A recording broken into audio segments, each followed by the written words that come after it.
Então a gente está parando na cauda longa, mas já tiveram cauda longa, a gente só deu uma passada em cima, né?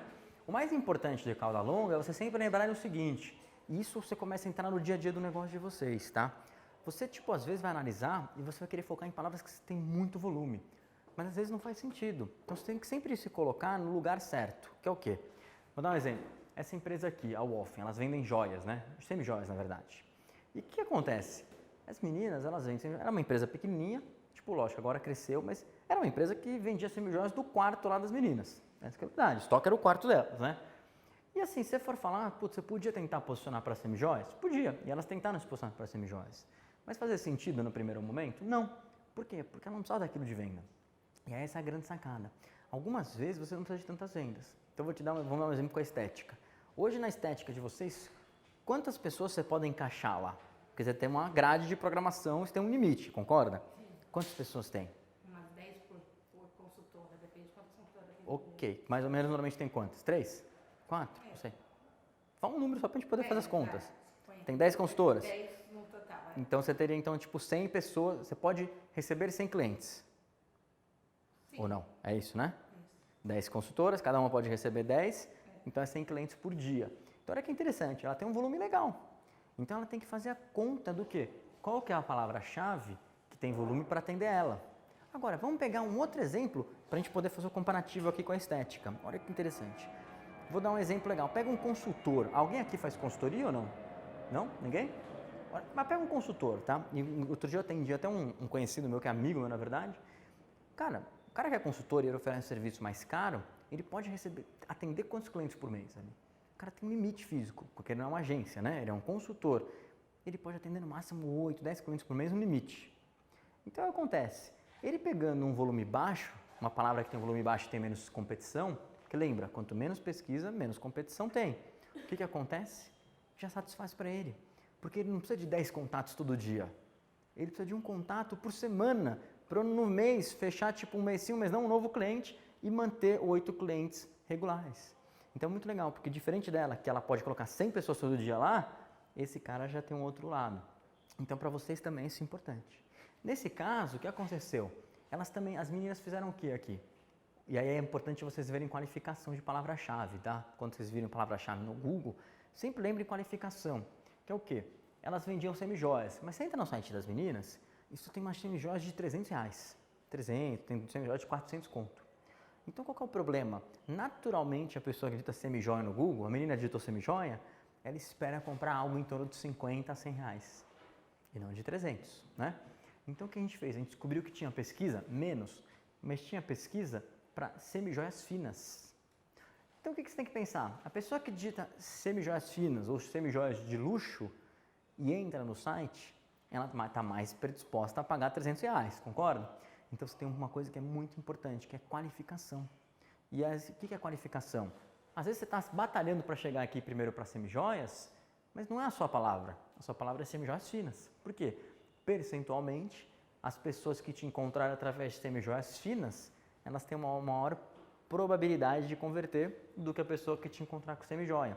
Então você também tem que identificar o quê? Não só a palavra-chave e assunto, né? Vamos falar de assunto que é importante, mas identificar o quê? Qual é o meu produto? Qual é o meu público-alvo? Preço.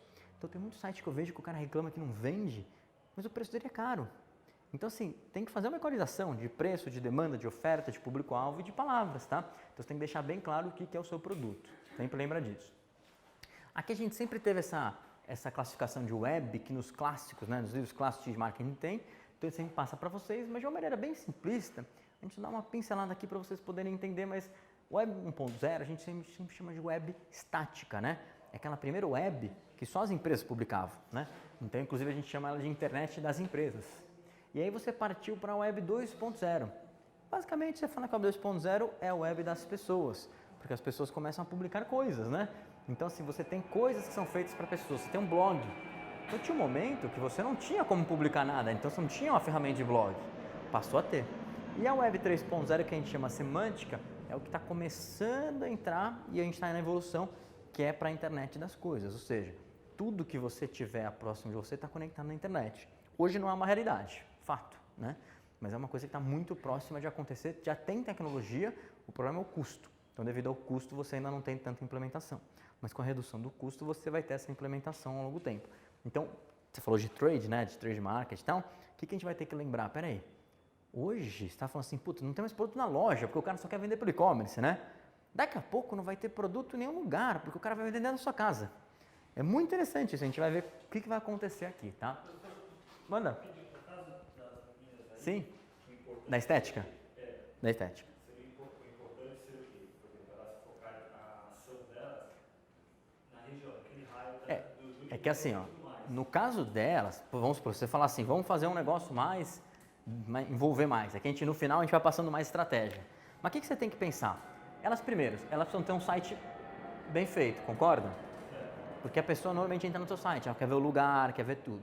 O site é o pilar da estratégia para elas, ok? Para algumas empresas não é. Por exemplo, a Uber, dane-se o site. O cara tem, mas o foco é no aplicativo. Para vocês, o foco é o site. O que vocês têm que fazer? Não só o site, mas vocês vão ter que ter sempre em paralelo aqui um Google My Business. Por quê? Porque o Google My Business é onde as pessoas pesquisam. Só que esse Google My Business faz parte de uma estratégia de marketing de busca, ok?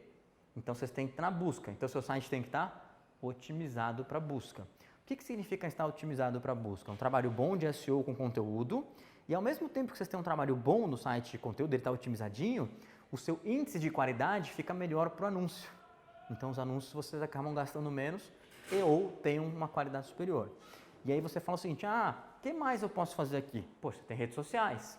Você vai fazer o trabalho de redes sociais com todo mundo? Não necessariamente. Mas é muito importante você fazer, por exemplo, estética. Na minha visão estética, você tem que saber quais redes sociais você vai trabalhar. Então faz sentido elas estarem no LinkedIn? Então assim, de uma maneira geral, você fala assim, elas podem estar em todas as redes sociais, concorda? Só que muitas vezes ela tem um lance que é o quê? Tenho certeza, vocês podem me falar se eu estou errado. Vocês trabalham enlouquecidamente, né? Tem tempo para fazer nada, não é verdade? Só que, então assim, você tem que avaliar isso. É uma multinacional que tem 80 pessoas para fazer e tem verba limitada? Ou uma empresa menor que as pessoas às vezes estão sobrecarregadas? A pessoa trabalha no limite, principalmente o proprietário, tá? Então o que você tem que falar? Tipo, como elas estão no limite, faz sentido elas se cadastrarem em todas as redes sociais? Não faz, não tem tempo para gerenciar isso. Então elas têm que se cadastrar naquelas conseguirem gerenciar de uma maneira adequada. Quais são as mais recomendadas nesse caso para elas? É Instagram e Facebook, simples objetivamente, tá? Lógico, tenho tempo, quero fazer um Pinterest, legal, vai te ajudar. Mas vai te ajudar tanto? Talvez não tanto, tá? Então, mais importante seria fazer isso. Agora, se vocês conseguirem criar uma estratégia de e-mail marketing, não sei se vocês já usam isso, já usam ou não? Uma estratégia de e-mail marketing seria bem bacana para vocês, por quê? Porque o e-mail marketing tem uma das melhores relações custo-benefício do mercado. É barato, tá? Então, imagina o seguinte, que chega aquele dia que você não tem ninguém lá. Por algum motivo, porque deve ter essas maluquices, né? Essas doideiras. Tem dia que vai todo mundo, fica cheio, tem dia que não tem ninguém. Então imagina o seguinte, que você começa a fazer um trabalho de push e um trabalho de e-mail marketing. E no dia que que não tem ninguém, você manda e-mail para todo mundo, tá? Só que aí você faz um trabalho muito bem feito, sabendo os e-mails que foram no dia anterior, ou seja, a menina acabou de fazer, sei lá, sobrancelha, não vai fazer logo na sequência. Você faz um trabalho para avisar que aquele dia está em promoção, porque você sabe que não vai ter ninguém. Então isso é super bacana fazer. Então toda vez que você conseguir integrar essas plataformas, o e-mail marketing é simples de fazer, tá? MailChimp, 2 até 1.000 usuários é grátis, depois tem um custo bem satisfatório e é muito fácil, é intuitivo de fazer, você não precisa ter um puta conhecimento. Então você vê que você está criando uma estratégia aqui para elas super eficiente. A sacada é avaliar o quanto que elas podem gastar e o quanto que elas têm de tempo. Então quanto mais elas puderem gastar, mais você vai indo para cá, vai descendo, né? Aí você vai pensando em e-mail marketing, push, etc. Aí quanto menos elas puderem gastar, você vai jogando para cima, tá? Então como estratégia básica, site, Google My Business e o Google de uma maneira geral, que é marketing de busca. Esse é o principal dos caminhos. Não sei se eu respondi a sua pergunta. Sim, eu pensando exatamente isso aí, por exemplo, no caso dela. Uhum. Mas eu até fazendo uma divulgação, Sim. uma pessoa que mora no Extremo Sul. Sim, com certeza. Lá na Zona Norte. Então, Sim. muitas vezes você está montando um planejamento, você está focado na tua região, naquele Sim. raio, no caso dela, na Zona Norte, o Barão Limão, o Santana. Qual que você vai colocar no Google lá para você começar a filtrar? Sim.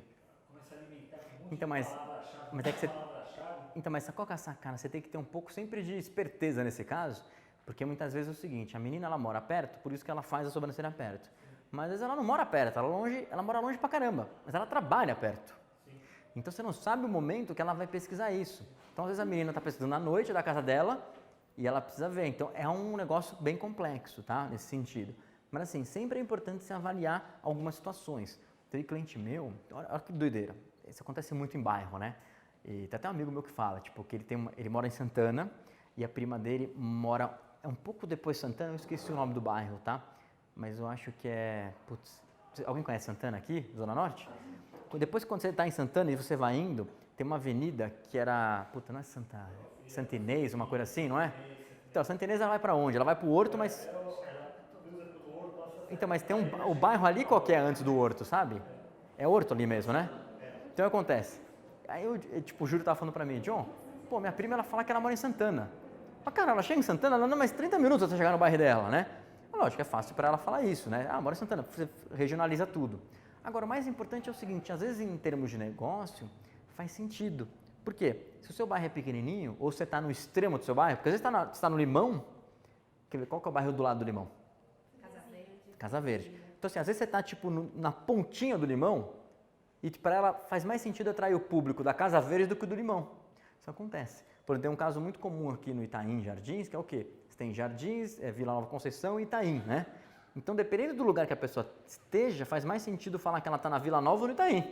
Então, você acaba dando um pequeno ajuste lá nas suas palavras, entendeu? Acho que essa é a grande sacada, tá? Vamos lá. Colaboração. Bom, aqui não precisa nem falar nada, que eu acho que, tipo, isso é o boom que pegou, né? Colaboração e economia compartilhada, todo mundo sabe disso. Por exemplo, gente, tem um monte de tranqueira em casa e eu comecei, tipo, a falar, puta, vou me livrar de tudo isso. Aí eu peguei e comecei a anunciar. Aí eu botei um no Mercado Livre, um no Joey, um no OLX para testar. Cara, começou a vender tudo. É muito louco isso, né? Por quê? Porque, tipo, não só a venda, mas a economia compartilhada é interessante pra caramba, né? Você, tipo, abriu novas possibilidades. Então, tem muita coisa que eu não uso, eu estou vendendo. Tem sites que dão, vocês já viram isso, né? Você não quer mais usar, mas você não tem onde jogar, você não quer jogar fora, tal, a pessoa vai na sua casa e pega, você fala, estou dando, né? Então, tem muita coisa interessante para fazer hoje em dia, que não tinha, tá? Então, é muito válido isso. O que a gente tem que lembrar é o seguinte, que hoje a nova geração, ela usa por causa do benefício, não por causa do produto, tá? Então, por exemplo, você paga um Spotify para ouvir a música, você não tem mais a necessidade de ter o CD. E antigamente o pessoal tinha. Por exemplo, tem um primo meu que ele é um pouco mais velho que eu, né? Mas um pouco mais velho, tipo, a geração dele ele é do vinil, a minha é do cassete, entendeu? Assim, tipo, é que tem essas picadinhas, né? Meu, o cara, ele quer ter o negócio, porque, tipo, para ele é importante ter o vinil. Dentro do vinil vinha a documentação, né? Vinha o encarte, ele queria ler, sabe? Então, para ele é importante ter. Então, é muito interessante, porque você sai de uma geração que quer ter para uma geração que quer só usufruir. E aí você precisa entender isso, por quê? Entendendo isso, você vai trabalhar o marketing digital de uma maneira melhor. Lembrando que você tem que indicar o público-alvo. Se eu estou vendendo produto para o público-alvo que quer ainda possuir alguma coisa, é diferente, né? Então, você identifica o seu público-alvo, tá? E aí, sempre lembra que as redes sociais, putz, elas sempre existiram. A diferença é que agora elas estão impulsionadas. Então, assim, se você pegar a rede social, gente... Opa, só voltar aqui. Se você pegar a rede social, a gente já falando isso no começo, né? Que a gente falou de fake news e tal. Sempre existiu rede social. Desde a fogueirinha, aquilo é uma rede social. Sem todo mundo ao redor das fogueiras vai conversando ali, né? Mas a diferença é que aquilo impulsionou muito depois de um tempo. Então, sempre lembra disso, tá? O grande sacada é velocidade e impulsionamento. Então, hoje você publica um negócio na rede social e você espalha para um monte de gente que às vezes você nem conhece, concorda? Então, isso você tem que sempre avaliar. Vamos passar aqui só matar a internet das coisas. Então, a internet das coisas, vocês já ouviram falar em internet das coisas, né? Talvez ninguém tenha visto assim no dia a dia, mas vocês já ouviram falar ou não? Não? Internet das coisas é o seguinte, só para você ter um conceito. A internet está evoluindo para estar em todos os lugares e a gente chama de internet das coisas por quê? Porque a ideia é que a cadeira, por exemplo, tenha conexão com a internet. Que é um negócio meio surreal para a gente hoje. A gente fala, como assim a cadeira vai ter uma conexão com a internet? Mas a ideia é que tudo que você esteja no seu ambiente tenha uma conexão. A gente vai passar aqui algumas coisas interessantes para a gente, tá? Aqui quem quiser, né? Mais para ter, tipo, ver como funcionaria uma cidade com a internet das coisas. Tem aqui a matéria da Forbes. Mas o mais interessante é o seguinte, ó. E se a sua cama entendesse que você dormiu menos, então, sei lá, das 8 horas padrão, você dormiu 6, um exemplo, né? E pedisse para a cafeteira aumentar a dose de cafeína pela manhã. Olha que interessante. Isso é a internet das coisas. Por quê? Porque a cama tem sensor, ela sabe a hora que você deitou, que você dormiu, ela fala, puta, eu dormi menos. Então, ela vai criar uma regra. Se ele dorme menos de 7 horas, ele precisa de mais cafeína para acordar. Automaticamente, quando ele vê que você levanta, o que ele faz? Ele manda para a cafeteira já fazer o café, aí quando você chega lá na sua cozinha está pronto o café, só que com a dose dupla de cafeína, porque você precisa de mais cafeína. Então isso é a internet das coisas. Olha que interessante, né? E é uma coisa que não está tão longe da nossa realidade, ok? Logo mais vai chegar. E se a sua balança percebesse o aumento de peso e pedisse à geladeira para comprar menos itens calóricos naquela semana? Isso também é uma coisa que pode existir. Então a gente está colocando alguns exemplos, né? Esse é legal, esse aqui, ó. E se o seu relógio conseguisse medir enzimas sanguíneas e chamasse uma ambulância ao menor sinal de ataque cardíaco? Gente, tá faltando uma letrinha ali, mas tudo bem. O que acontece? E não sei se alguém... Bom, o pessoal que faz... Mais o pessoal que fala esporte, né, já conhece. Tem alguns relógios, hoje em dia de triatlon principalmente, que eles medem tudo, tá? Então... assim, mas assim, ele mede tudo e assim, o mais básico é o quê? É o monitoramento cardíaco, né? Então o que acontece? Principalmente quem usa Garmin, né? O que acontece? Ele mede o batimento cardíaco. Essa é a coisa mais simples que tem, tá? Mas já é uma puta evolução. Agora, estão desenvolvendo relógios que ele consegue mensurar as enzimas que estão no sangue. Você fala, por que isso é importante? Porque antes de você ter um ataque cardíaco, eu não lembro direito a quantidade de horas, mas assim, é de 1 a 3 horas, antes de ter um ataque cardíaco, o seu organismo começa a liberar essas enzimas no corpo. Que é, tipo, é o primeiro sinal que está entupindo ali, uma hora vai entupir. Agora, se você tem um relógio, gente, que ele consegue diagnosticar isso, o que você acabou de ter? Cara, uma das coisas que mais mata no mundo é o ataque cardíaco. Você acabou de acabar com o ataque cardíaco. Porque a pessoa vai sempre chegar no hospital antes de ter um ataque cardíaco. Olha que interessante.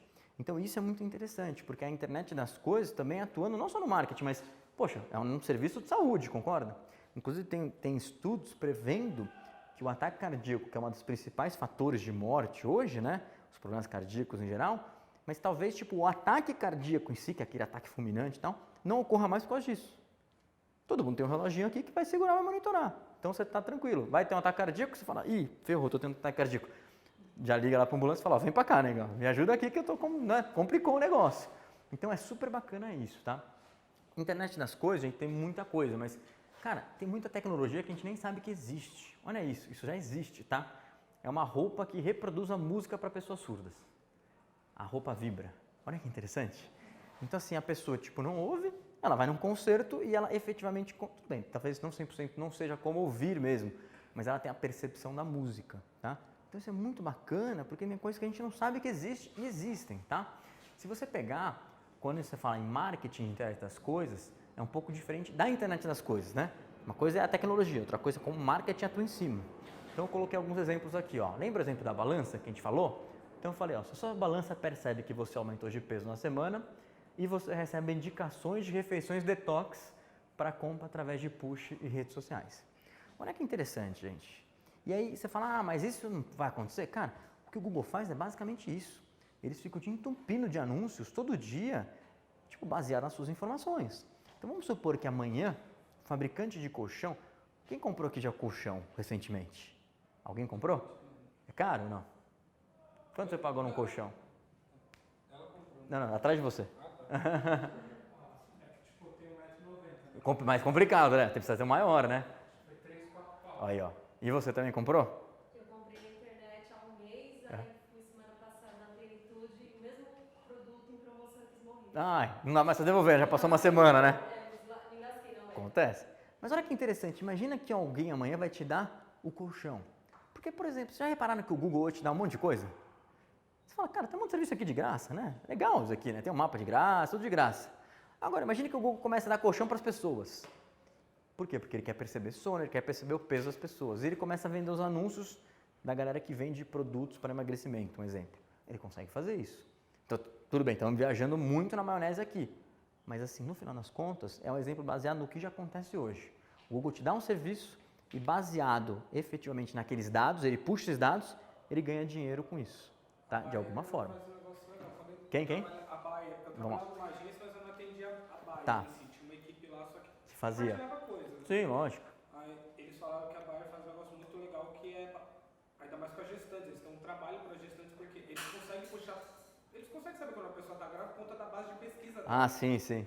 Tipo, a pessoa começa Muito a louco. pesquisar, tipo, às vezes a pessoa nem sabe que está grávida, Sim. mas a internet já sabe que a pessoa está grávida Sim, por sim. conta das pesquisas dela, tipo, Sim. meu, sei lá, dor de cabeça, tô vomitando, o que é. Sim. É que o Google era o pior médico do mundo. Não, sim, mas tem. Mas quer ver, gente, vocês conhecem a Target ou não? Aquela empresa americana chamada Target? Tá? A Target é bem interessante porque, ó, o exemplo que ele deu aqui, você vê, hoje em dia o Google ou qualquer empresa digital consegue fazer isso de uma maneira mais fácil e eficiente. Mas a Target tem um exemplo super clássico da Target. Qual que é? A Target, há muito tempo atrás, teve um case de sucesso que foi o seguinte. Olha como começou. Chegou uma cartinha na casa da família ali, tipo, oferecendo descontos em produtos para grávida. E o pai pegou a cartinha, ficou puto e foi lá tirar satisfação. E depois ele descobriu que a filha estava grávida. E a Target... Não, a Target... Por que a Target mandou essa cartinha? Porque pelos produtos que a pessoa comprava, a Target sabia que a mulher estava grávida. Antes dela mesmo saber, às vezes. Então, tinha alguns sintomas, tipo, eu só não lembro os sintomas, tá? Mas tem um estudo na internet. Então, sei lá, grávida começa a ter tipo mais sensibilidade no seio, sua um pouco mais, não sei, tem algumas coisas. E eles compravam um produto. Então, por exemplo, a mulher comprava, eu lembro que tinha uma coisa, era um lencinho, tipo, como se fosse um lencinho umedecido, mas diferente, mais pro rosto. Então, tinha meia dúzia de produto que se a pessoa comprasse, a Target na hora virava e falava assim, ela está grávida, pode mandar um envelope, oh, que louco. Não, pode pesquisar, é super bacana. Oh, valeu, Fábio. Então, isso funcionava muito, gente, olha que doido. Só que assim, se você for ver, é análise de dados, concorda? A diferença é que hoje se faz de uma maneira muito mais simples. Antigamente, para unificar sistema, bater as informações era uma loucura.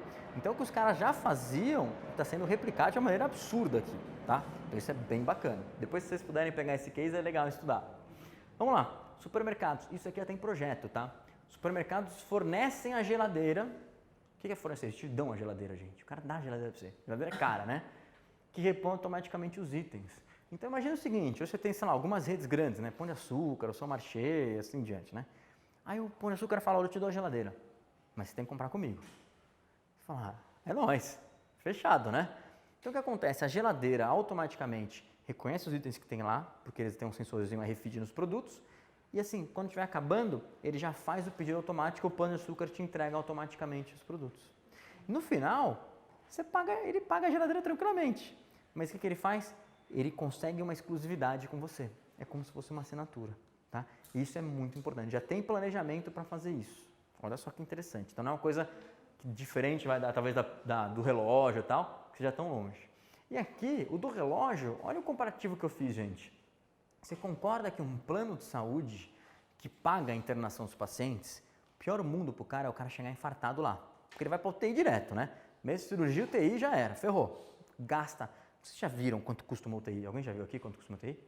Tipo assim, é coisa de 70 mil por dia. É surreal. É muito caro, gente. Muito, muito caro. Agora, se o cara chega antes de infartar, ele chega no quarto, tal, não sei o que lá, aí vai fazer um cateterismo programado no final do dia, o custo deve ser trocentas vezes menor. Então, sei lá, de 70 o cara deve gastar 5. Então, você concorda que um plano de saúde pode chegar para você e falar assim, olha, eu vou te dar um relógio. Se você usar ele regularmente, eu te dou um desconto no seu plano de saúde? Ele pode fazer isso. Por quê? Porque ele sabe que você vai gerar um custo menor também para o plano. Então é muito legal, porque eu dei uns exemplos meio bobos aqui, mas que mostram o que pode acontecer com a internet das coisas. E quais são as possibilidades, que são meio que infinitas se você for avaliar, né? Mas tem muita coisa que pode influenciar, ok? Aqui, mais importante quando a gente fala tudo isso, gente, é vocês lembrarem o seguinte. Em 1920, quais eram as empresas, no começo do século passado, quais eram as empresas que mais tinham valor de mercado? Rockefeller, Exxon, ou seja, basicamente era empresa de petróleo, empresa tipo GM, que é a empresa que produz carro, mas relacionada ao segmento de petróleo, ok? Hoje, quem são as empresas que têm maior valor, né, de mercado? Google, Facebook, Apple, Tesla. O que elas têm em comum? Dados. Então, você tem que lembrar que os dados são o novo petróleo. Por isso que as empresas estão sedentas por dados, porque tem valor. Por exemplo, você pegar a Magazine... Tudo bem, vocês ouviram falar que a Magazine Luiza comprou Netshoes esses dias? Então, assim, eles compraram por vários motivos, tá? Um deles é porque a Netshoes tem uma base de dados enorme, que são clientes que eles não têm, porque o público-alvo muitas vezes é diferente. Então, é muito interessante isso. Eles acabaram de pegar um monte de informação que eles não tinham. Olha que interessante, gente. Então, isso é uma coisa que todo dia vocês vão ter que pensar isso. Vocês falam, mas eu tenho uma empresa pequena.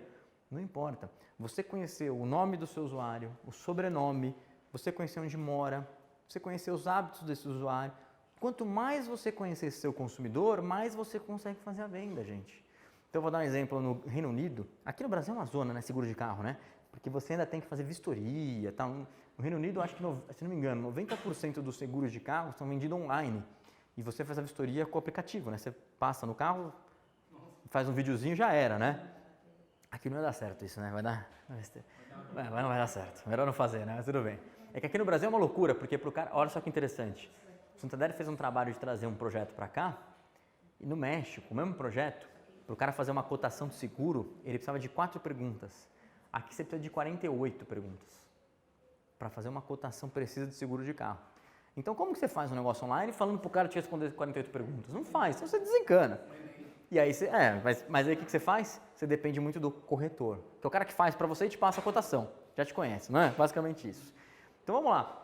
O que a gente tem que lembrar? Os dados são importantes para qualquer tipo de empresa. Então coletem dados e usem os dados, tá? Se você for pegar, por exemplo, esse café aqui, olha que interessante. Sabe o que os caras fazem? Eles dão o café grátis. Eles dão café grátis, desde que você forneça os dados. Então, depende se você der e-mail, se você der telefone, se você der tipo a matrícula, que no caso de uma universidade que é do lado. Quanto mais dados você dá, mais você ganha. Olha que legal. Mas por que eles fazem isso? Porque eles sabem que os dados têm valor. E talvez tenha maior valor que o café. Então, os caras eles dão café em troca dos dados. Olha que loucura. Então, quem quiser ver, a matéria está ali embaixo, né, o linkzinho também. Mas é bem bacana entender esse tipo de situação, ok? Então, sempre lembra, gente, que no digital é possível monitorar e mensurar praticamente qualquer informação. Então, isso é muito importante para a gente. Tudo você monitora e tudo você mensura no digital, ok? Lembra disso. Só que, lógico, uma empresa pequena vai conseguir monitorar um monte de coisa? Não vai, né? Uma empresa pequena não consegue monitorar tudo. Mas sempre que você puder, tente monitorar a maior quantidade possível de informações e tomar decisão com base delas, tá bom? Vamos lá? Aqui, ó, Amazon. Gente, isso é um exemplo que eu dou legal para vocês. A Amazon tem uma patente, que é lógico, eles não colocaram ativo porque vai dar um rebuliço se colocarem. Mas eles têm a patente disso, que é o quê? Eles conseguem individualizar o preço. Então ele chega para você, ó, vamos supor que você entra, tipo, na Amazon agora para comprar um produto, tá? Uma câmera. Ele sabe que você compraria aquela câmera por até R$900 naquele dia. Porque, ó, putz, logo depois do dia de pagamento, ela tá com grana na conta, ela quer essa câmera, ela pagará R$900. E ele sabe se qualquer outra pessoa entrou e fala assim, essa outra pessoa que entrou, ele não pagaria mais do que R$800. Então ele mostra um preço para você, sei lá, de 920 e um preço para outra pessoa de 799. Olha que interessante isso. Talvez pelo histórico de compra também. Não, por um monte de coisa. Por quê? Porque ele tem informação a dados. Agora, quanto mais dados... Isso é uma patente, tá? Não estamos falando que eles fazem isso. Eles têm registrado uma patente. E essa patente é baseada com 1 milhão de informações. Então, assim, o cara consegue descobrir pela data que você compra qual é a data de pagamento, qual que é a data que você tem mais boletos para pagar. Olha só que loucura. Parece que não. Cara, assim, esses gigantes, eles conseguem analisar basicamente tudo com pouca quantidade de informação. E eles têm hoje em dia, não pouca, mas eles têm muita informação sobre a gente. Porque nós estamos com o celular. Tá? Inclusive, muita gente não sabe, mas muitas vezes você dá autorização para ele poder ouvir o que você está falando. Não sei se vocês repararam que às vezes tipo, você falou um negócio, você viu um anúncio, você fala, nunca cliquei nesse lugar, você fala, tem coisa aqui, não tem? Então assim, se ele ouvir que você está procurando alguma coisa, ele talvez te ofereça isso aí. Então olha só que interessante, que é o caso, por exemplo, o pessoal fala muito da Amazon, né? O assistente pessoal da Amazon. Será que ele pode ouvir as coisas do dia a dia ali e oferecer produtos? Tá na cara que eles querem fazer isso. Eles querem entrar no dia a dia nas casas, para saber o que você quer, ok? Não só quando você clica ali no Google e pesquisa, ok? Mas parece que mas é mesmo. E a evolução é aí agora. Lógico, você vai ter sempre um embate, né? Das pessoas falando, não queremos essa invasão de privacidade. E de gente falando assim, não, eu quero invasão de privacidade porque isso me dá outros benefícios. Então, por exemplo, hoje algum de vocês fica puto com o Google? Ninguém de vocês fica puto com o Google. Por quê? Porque os dados que vocês fornecem para o Google, talvez tipo você tenha um retorno maior de benefícios. Que é o quê? Você encontra tudo qualquer hora, o que você quiser. Imagine que amanhã o Google cobrasse para você, falar, tá bom, você não quer me dar os dados? Então eu vou te cobrar. Você vai ficar maluco, né? Então basicamente é isso. Então o importante é ter um benefício em troca. Lembra que marketing é troca, né? Então você está fazendo marketing, você está trocando coisas com outra pessoa, ok? Vamos lá, Tesla, a gente já tinha falado também, a Tesla também acontece isso. Os carros estão aprendendo a dirigir com os usuários. É muito interessante isso, se você for ver. E é muito louco porque os usuários não ganham por isso, né? Mas a gente está montando os carros da Tesla dirigindo o carro deles, tá? Vamos lá. E aí você tem o quê? Tipo, poxa, o ambiente mudou. E o consumidor? O consumidor também mudou? Mudou. E é importante entender como ele mudou para vocês começarem a atuar no marketing. Então, bom, isso daqui é a minha década, né? Tipo, o cassetinho. Não sei se quem lembra disso daqui, mas é uma loucura. Era uma trampo, né? Porque você acabava de ouvir, você tinha que rebobinar. Você tinha que rebobinar com uma canetinha, fica girando. E o pior é o seguinte, tinha canetinhas certas, né? Eu gostava da Bic porque a Bic tinha uma tampinha que ela meio que travava ali, né? Aí você girava legal. Mas, meu, é um trampo isso. Olha só que loucura. Depois veio o CD, né? Veio aquelas maluquices do CD, tipo, que pulava no carro.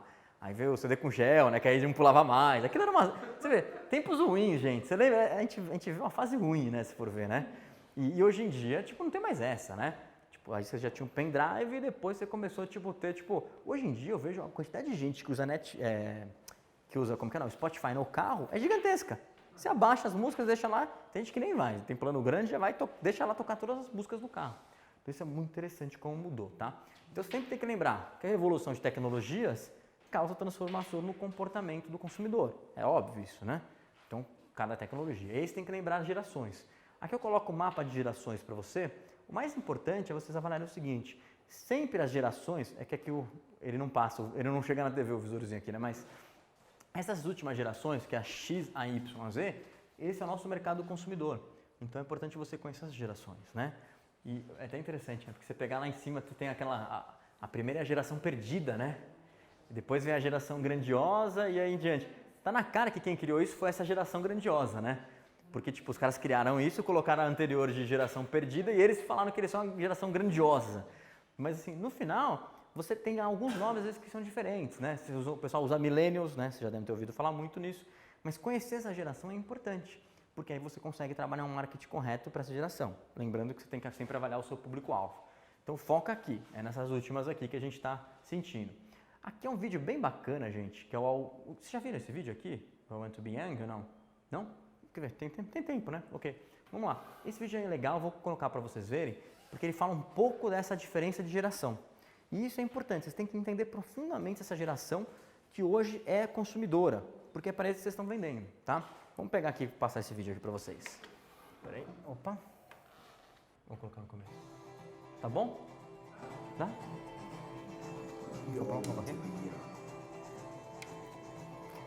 It's attractive. It's an explosion of hormones. It's sexy. Healthy. Don't take drugs! Well, maybe not. But there's more.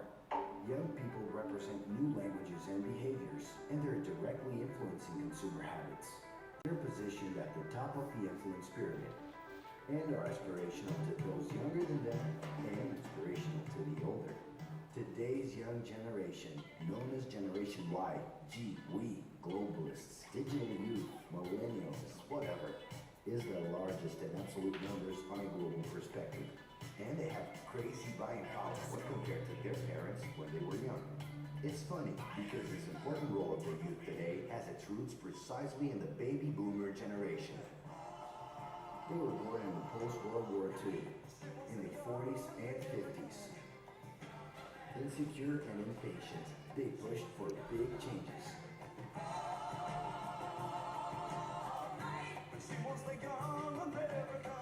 They were the first generation to conquer the right to be young, inventing what came to be known as the youth lifestyle.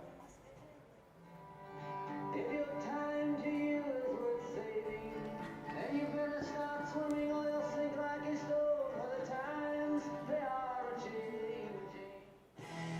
They were handed the keys to the house and the freedom to come and go. They took over the academic centers, big festivals, and streets. Because of this, they were nicknamed Liberated Youth.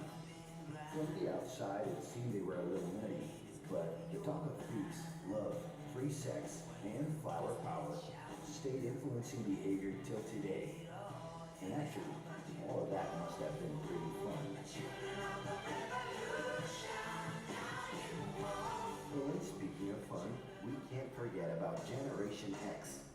Born in the 60s and 70s, they enjoyed the rights conquered by the baby boomers, living a guilt-free search for pleasure. Life moves pretty fast. If you don't stop and look around once in a while, you could miss it. Uneasy and enthusiastic, they pushed for new major changes. Inside their houses, they're the bosses of their bedrooms and have taken control of their individualities.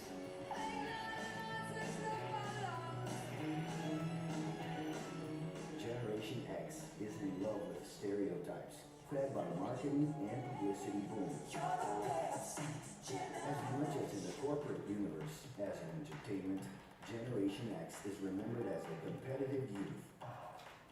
It's not just a job for him, it's a war. But now it's a whole different game. Young people have changed the rules again.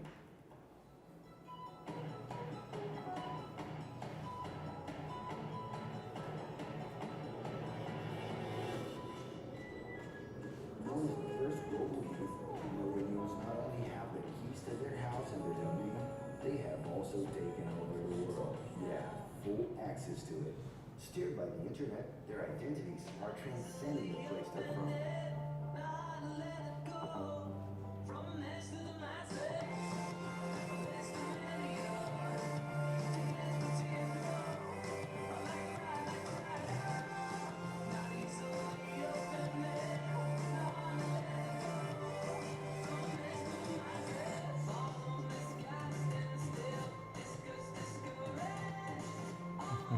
This isn't happening by pure coincidence. Globalized consumerism promotes aesthetic and behavioral connections with other youth around the world. The internet is allowing personal content to gain stratospheric dimensions, where everything can be remixed. Whoa, that's a full rainbow. All the way. Double rainbow. Oh my god. Isso é, né? Só pode ser. Over just a few days, content can turn into various global internet memes.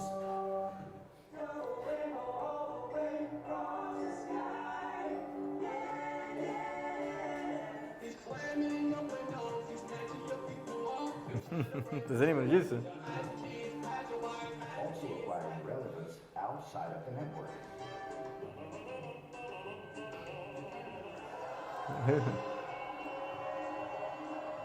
Obviously, all of this has consequences. The excess of information and possibilities is causing this young generation to have general chronic anxiety. It's getting more and more necessary for them to choose the right filters to organize their experiences with all of that content and people in their lives. The fear of being overwhelmed and lost among the crowd forces them to use hyperbolic languages to express themselves.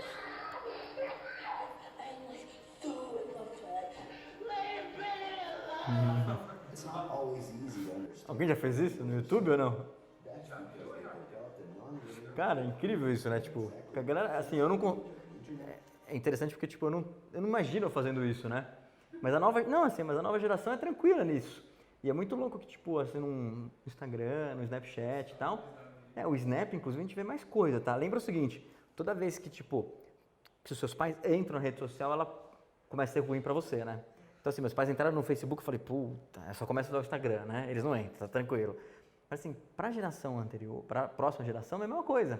Então, assim, muito embora o Instagram tenha comido muito do Snap, cara, o Snapchat tem muita gente, tá? E é muita molecada. Então, se o seu público-alvo for molecada, você tem que estar no Snapchat. Lembra disso. where an infinity of subjects can be followed at the same time. For these millennials, it is natural to start out with something and end up in somewhere else. But do not panic, it's organic. Today, it's cool to know and be various things at the same time. It's a lot different than in the 80s when young people had radical vision about the power of groups. You were one thing or another. In the 90s, the power of the tribes was no longer such a cool thing to be associated with. Some started calling themselves normal in order to pass through the different groups. Today, being normal has become boring. And in spite of neutralizing differences, it is cool to express them.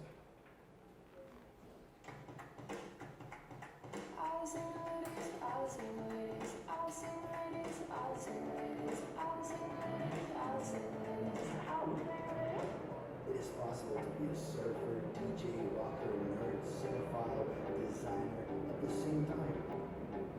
We're talking about the most plural youth generation in history.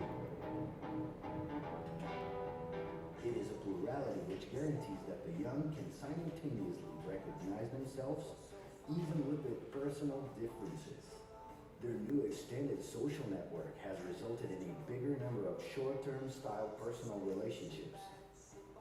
It is also visible in their work, in which traditional career plans and hierarchical systems are losing strength. More and more, they want to unite work with pleasure. But that's not so they can achieve a hedonistic lifestyle. Pleasure comes in pre-programmed breaks. Young millennials are pragmatic.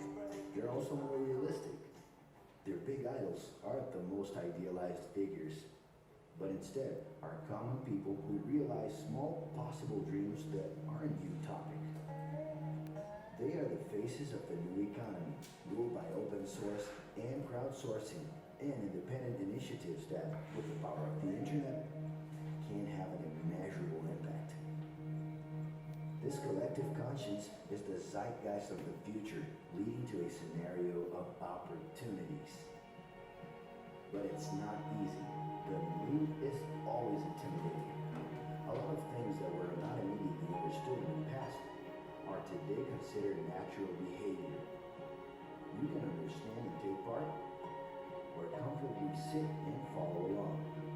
In the end, to be young is sexy and fun, but it's a lot more than that. It comes with questions and big ambitions. If you think you already know enough and are at peace with your place in the world, well, then congratulations, you're officially dead.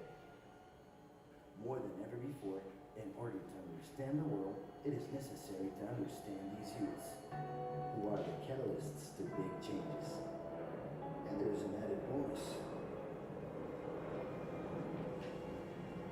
To understand the evolution of the world is a search that will keep us young forever.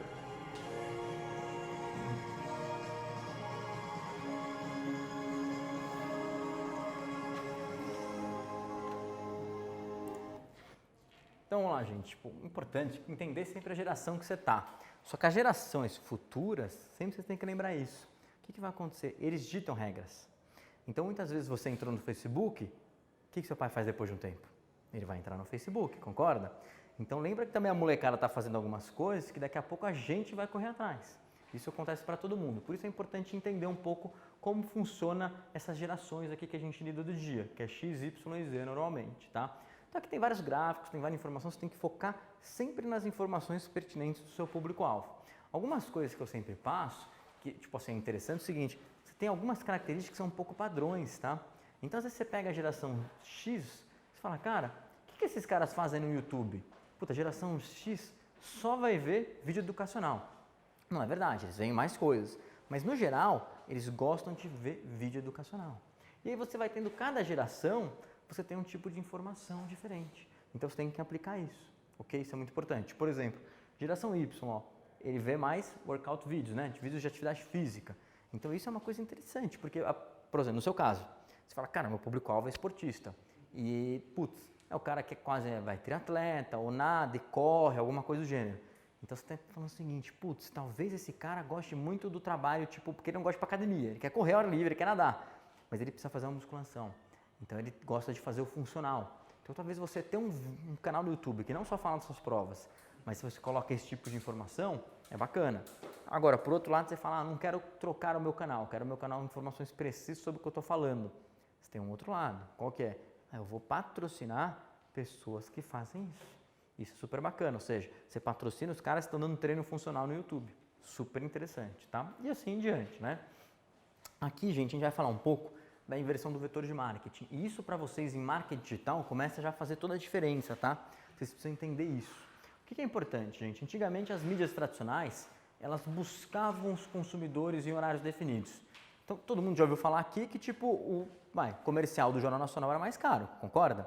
Da novela caríssimo, né? Inclusive na novela, se você quiser colocar alguma coisa lá, é muito caro, na novela mesmo, né? Agora, gente, eu lembro quando era moleque, a família inteira sentava na frente do Jornal Nacional para ver o Jornal Nacional.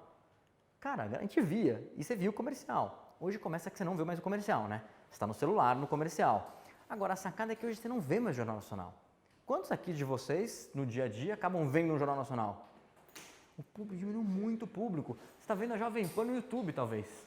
tá? Que é uma das emissoras assim, que mais cresceu e por causa do YouTube, porque os caras começaram a criar um conteúdo muito bom para o YouTube, tá?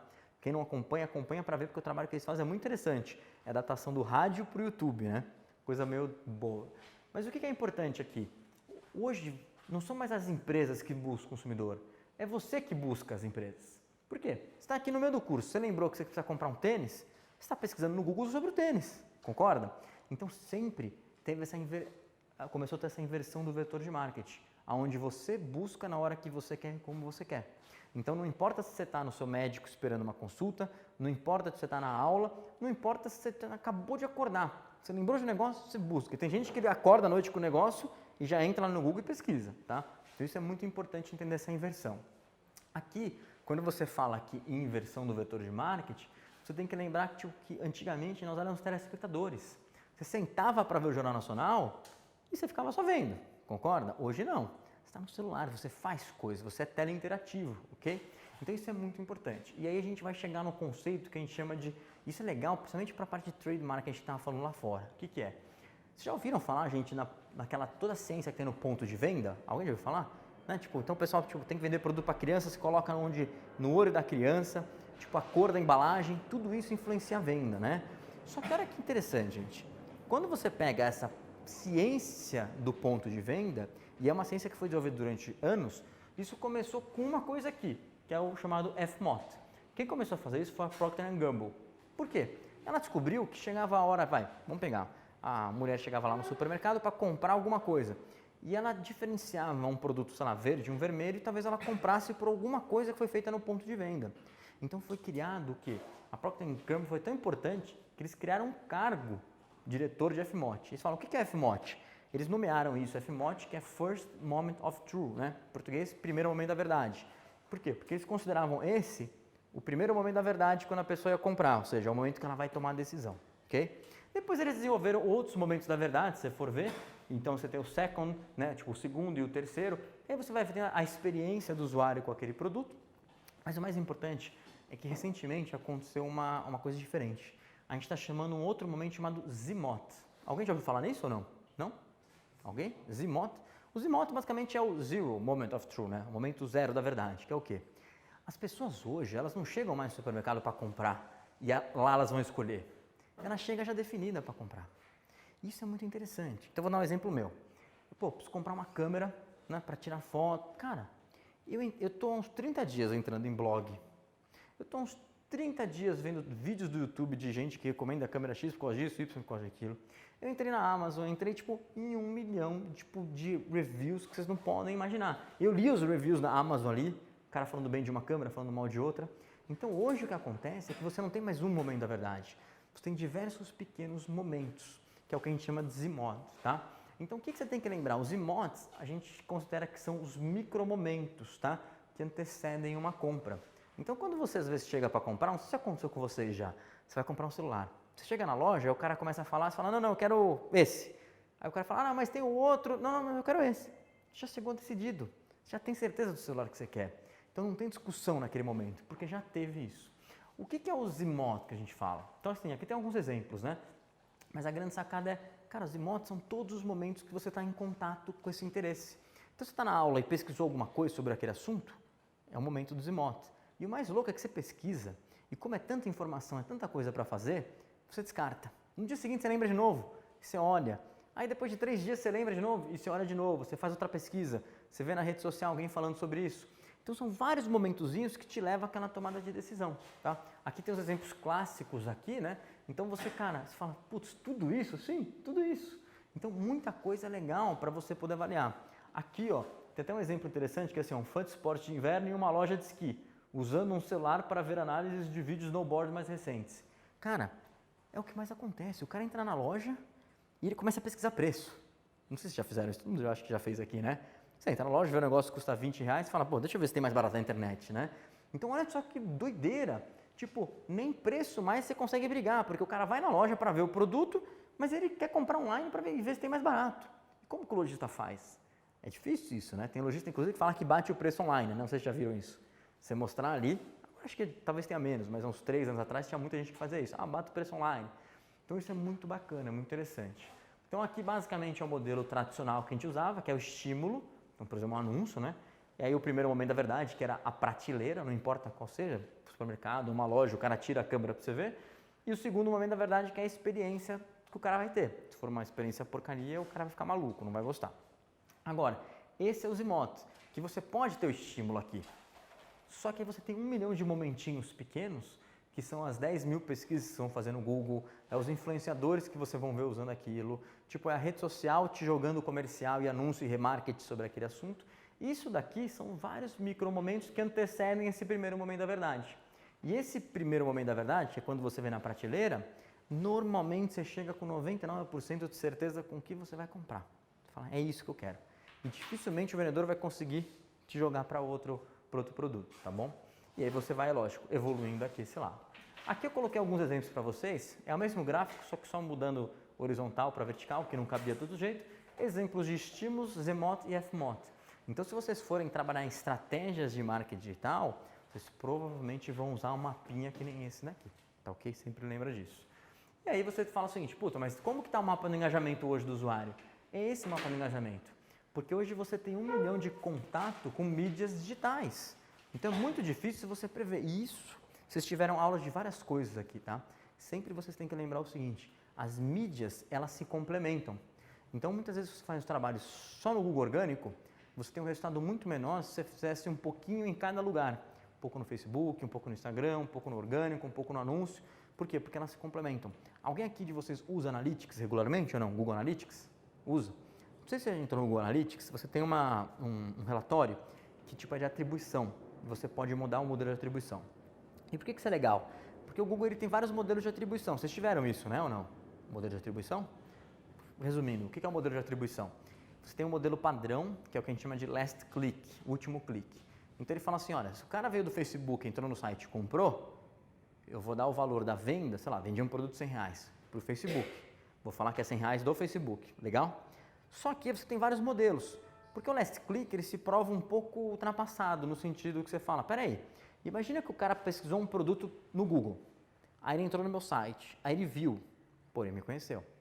Aí ele saiu do site, e no dia seguinte ele viu um remarketing, que eu estou pagando. Aí ele viu, entrou de novo no site. Aí no terceiro dia, ele viu no Facebook e entrou e comprou. Será que é justo você pagar só para o Facebook isso, né? Pagar no sentido, né, asterisco. Então você dá o valor para o Facebook? Muitas vezes não é. Então o que você tem que avaliar é o seguinte, qual o modelo de atribuição certo para o seu negócio? Lógico, de negócio para negócio influencia um pouquinho, né? Eu gosto muito de usar o linear, tá? Mas assim, isso é importante por quê? Porque todas as mídias acabam te ajudando. Porque as pessoas não compram rápido o negócio, hoje em dia, principalmente online, você tem muita opção. Então tudo que você faz, você avalia, aí você entra no Mercado Livre, você entra no OLX, você vai entrando em todos os sites para poder ter uma decisão. Mas toda vez que você tem vários contatos positivos, você acaba definindo por aquela compra, tá? Então isso é muito importante. Então sempre lembra disso, o engajamento está muito grande. Aqui, gente, eu gosto sempre de passar isso daqui para vocês. Vocês já viram o Whodunit ou não? Vocês não viram, né? O Whodunit é um vídeo bem interessante, assim, é um pouco comportamental, mas eu vou colocar para vocês verem aqui, ó. Ih, peraí, saiu. Acho que eu saí da apresentação, mas tudo bem, vamos passar o vídeo e depois eu coloco. Whodunit. Opa. Deixa eu ver. Tem um que é o legendado, acho que aqui. Foi. Olha que interessante esse vídeo, gente. Meio bobinho, mas interessante. Clearly, somebody in this room murdered Lord Smythe, who, at precisely 3:34 this afternoon, was brutally bludgeoned to death with a blunt instrument. I want each of you to tell me your whereabouts at precisely the time that this dastardly deed took place. I was polishing the grass in the master bedroom. I was buttering his lordship's stones below stairs, sir. I was planting my petunias in the potting shed. Constable, arrest Lady Smythe. How did you know? Madam, as any horticulturist will tell you, one does not plant petunias until May is out. Take it away. It's just a matter of observation. The real question is how observant were you? Vocês perceberam alguma coisa estranha no vídeo ou não? Acho que tudo. O que vocês perceberam de estranho? Armadura Qual cara? Morto, né? Assim. Gente, olha só que interessante. Teve 21 mudanças esse vídeo. A gente falou 3 aqui, né? Então vamos ver o making off. Esse é o making off. At precisely 3:34 this afternoon, was brutally bludgeoned to death with a blunt instrument. I want to show you to tell me your whereabouts at precisely the time that this dastardly deed took place. I was punching the grass past Trocou tudo, né, basicamente, né? Trocou o urso, virou uma cara de armadura, né? Constable, arrest Lady Smythe. Então o que a gente fala isso aqui normalmente? Isso aqui é o que a gente chama de teste de atenção, tá? Vocês devem ter visto, tipo, não sei se já viram também, o teste talvez de atenção mais conhecido seja o do ursinhos. Você já viu o do urso, que tem uns caras jogando basquete? Nunca viram, gente? Deixa eu ver aqui. É, o gorila, o urso, né? Tem vários que são parecidos, né? Que é o quê? Tipo, os caras jogando basquete. Deixa eu passar pra frente aqui. Os caras jogando basquete. E aí o pessoal fala, conta quantas vezes tem certas quantidades de passes, né? Porque um joga a bola pro outro, né? E aí o pessoal conta. E aí você pergunta, mas você viu o gorila que tava passando aí? Ou o urso em alguns casos? Os caras falam, não. Tem um urso passando lá no meio do jogo. Você fala, como assim tem um urso? E aí essa é a grande sacada, que eu vou voltar aqui. Quando a gente fala em digital hoje, lembra, eu não sei para quem que eu falei, mas eu saí aqui, tipo, fui no banheiro, na toalete, voltei, falei, cara, o WhatsApp meu tem 388 mensagens para ler. Como que você vai ler 388 mensagens mais um monte de e-mail? Eu até mandei aqui, teve um chat que tinha muita mensagem, eu mandei, resume aí. Eu mandei um resumo, é a melhor coisa, né? Que senão, deixa eu voltar aqui, ó. Então o que acontece, gente? Isso chama-se sobrecarga informacional. É uma quantidade muito grande de informação. Eu não sei se vocês já sentiram isso, né? É que a gente está tão habituado com essa quantidade de informação que a gente fica viciado com isso. Mas isso é uma sobrecarga informacional. O problema é que quando você tem sobrecarga informacional, ou seja, muita informação chegando em você, você faz o quê? Economia de atenção. Você não consegue dar atenção para tudo. Que é exatamente o exemplo do vídeo. Tem muita coisa acontecendo e você só consegue prestar atenção em 1, 2 ou 3. Então, eu vou dar um exemplo para vocês. Todas as aulas que a gente dá, eu acho que eu nunca tive uma classe que ninguém, tipo, passou de 3 coisas de percepção das mudanças lá. Não tem. 3 é um número X, assim, sabe? Algumas classes 3, umas 2, uma outra classe que o pessoal está mais ligado, 1, 0, né? Mas, assim, mas é muito interessante, porque você não consegue, você tem que dar atenção a poucas coisas, né? É, total, não, mas é bizarro. E aí o que a gente fala? Relevância passa a ser essencial. Isso é muito importante, porque se você como empresa não for relevante para o seu usuário, você não chama a atenção dele.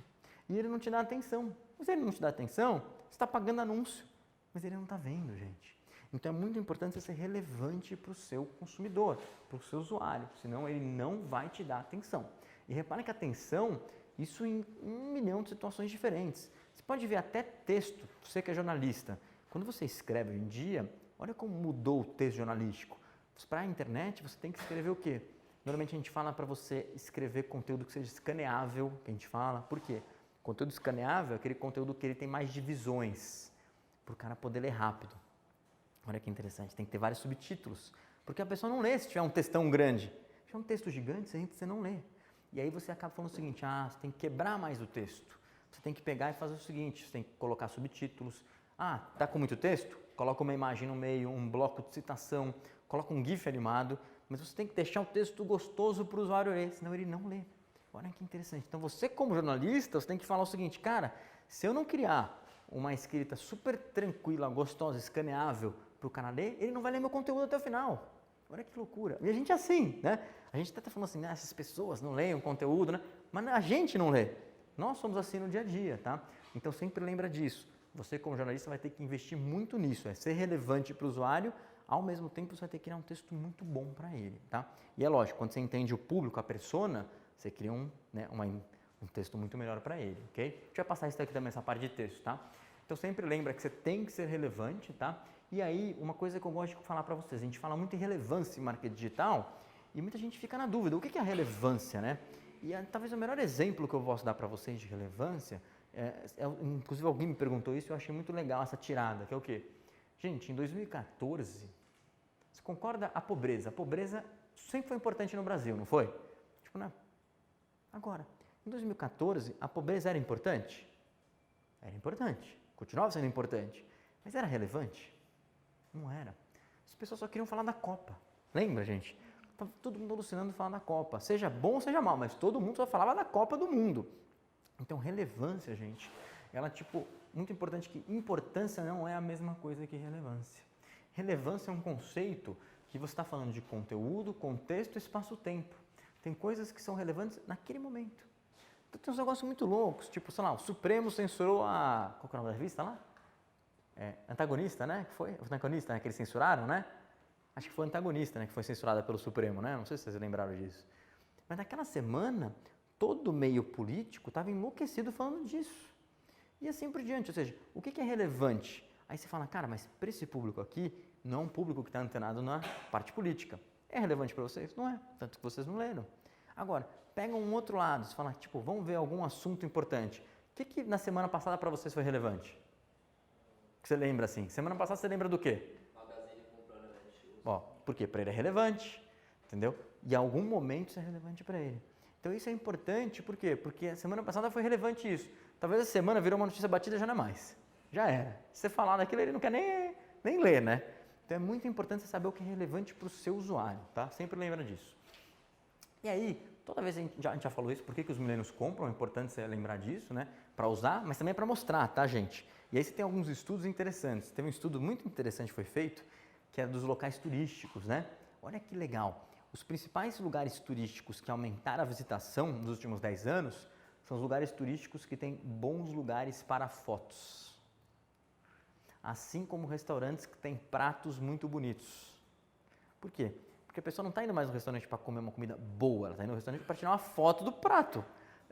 Parece que não. Então, por exemplo, viagem. O cara não está indo mais para o lugar por causa da experiência do lugar, mas ele está indo porque ele lembra que ele precisa ir e falar o seguinte, cara, eu preciso tirar uma foto lá. Então, por exemplo, você já viram aquela pedra lá que todo mundo se pendura? Né, que parece que a pessoa não está, a pessoa está 2 metros do chão, mas parece que a pessoa no precipício, já viram? Cara, a quantidade de gente que vai lá só para tirar a porcaria da foto é enorme. Agora, vamos pegar um case de sucesso. Tem um barzinho chamado, acho que é Santo Grão, salvo engano. E os caras fizeram o quê? Fizeram uma coisa super boba, né? Eles pintaram na parede uma asinha de diabinho, né, com rabinho e tal, que é perfeito para a pessoa entrar lá, tirar foto e fica aquilo aparecendo. Alguém já viu? Conhece ou não? Alguém conhece? Cara, a quantidade de gente que tira foto lá é gigantesca. O que a pessoa faz? A pessoa tira a foto lá e ela guarda com carinho só para ela? Não faz. Ela faz o quê? Ela publica nas redes sociais. Toda vez que alguém publica aquilo na rede social, ela está fazendo publicidade para o barzinho. Então, para vocês têm que falar o seguinte, peraí, eu tenho uma empresa de estética, será que eu consigo criar alguma coisa que faça com que essas meninas entrem aqui e tirem uma foto ou falem do meu negócio? Então, você viu que tem um lance de criatividade envolvido aí. E aí, se vocês conseguem fazer isso, e é lógico, não adianta só pegar e colocar a asinha lá do diabinho e tal, que não é relacionado com o seu negócio, não é relevante talvez. Mas você precisa criar alguma coisa que tenha uma identidade com o seu negócio e com o seu público-alvo. Aí as pessoas começam a tirar foto e marcar. Só que quem tira foto? Quem vai lá, concorda? Quem vai lá, mora perto. Quem mora perto, normalmente, também tem amigos mais próximos. Então, uma coisa gira a outra. Então, vocês estão vendo que agora a gente vai começar a conectar esses conceitos. E isso é muito importante para vocês, tá? Pergunta ou não? Não. Ah, tá. Pensei que você ia perguntar, tá? Vamos lá. E aí, sempre lembra. Quando a gente falou isso, a gente tem que pensar o quê? Que o público virou gerador, gente, tá?